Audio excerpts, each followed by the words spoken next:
What's going on YouTube? This is Baboon Banana, and in this video we are going to be taking a look at some of the various push strategies that exist within Fortnite the game. There's probably a million different strategies on how to push people and what's considered good and vice versa, blah blah blah. But there's just three, I think, or three or four that I would recommend that are pretty quick and easy to learn.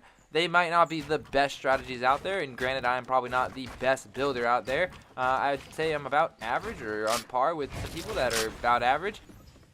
I'm not, I can't do anything crazy fancy like double wall ramp, triple wall ramp type garbage, but I can teach you some of the basics here and hopefully improve your game within Fortnite. So the first one we're going to be taking a look at is the single ramp wall push. The single ramp wall push is simply just a ramp, and then as it describes is a wall. All this does for you here is as you push your enemies, it allows you to push them, which is a little bit more safety. The enemy has to blow out two walls now essentially instead of one wall. I like to use it for just quick engagements, quick pushes. You don't really have to teach yourself too many button combinations. It's just like a quick 1, 2, 3, bam, you're done. Probably learning time on this is about 5-10 minutes, and that's the single wall ramp push. I would say this is probably my #1 go-to strategy. It's quick, it's easy, you can't ever really forget it, and it's quite a bit better than just the single ramp.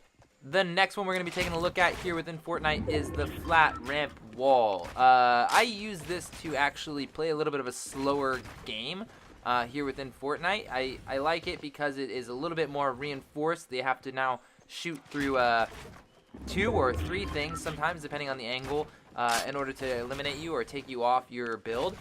It also kind of gives a little bit of a scare factor because it looks like you are a pro builder, and even if you're doing it at a slow rate, it still looks like it can be pretty intimidating being pushed out by a technique like this.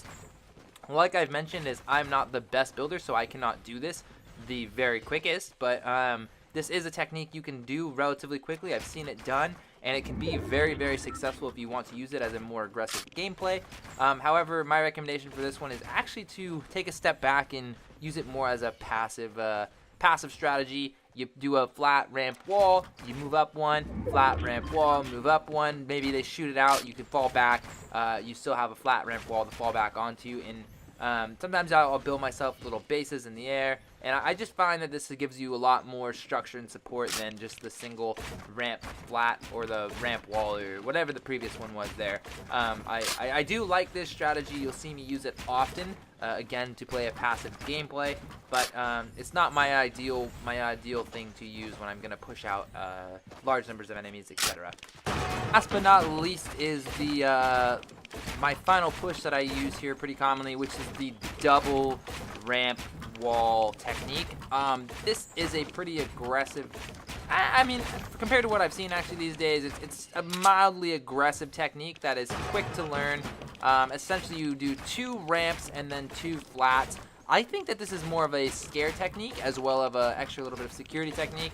Is 1, they don't always know which one you're on, like which ramp piece you're on, and 2, it creates this image that you're this god builder when you're pushing people, and can look very, very intimidating and very scary actually when you have a team of 4 that are all doing double ramp wall pushes on you. It creates a lot of confusion sometimes to enemies, allows you to get up much closer. If that's how you want to use it. Again, this is a push technique that I would recommend using to get close to the enemy and pull out a shotgun or a submachine gun or some sort of close range weapon to get the job completed.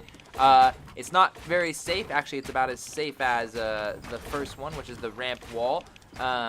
Doesn't give you any extra support. They don't have to shoot through more than 2 things to eliminate it. Again, the enemy can always just aim at the bottom or the base of the ramp, knock out those 2 pillars, and well, there goes your entire structure. Well, there you have it, YouTube. This is going to conclude this video here.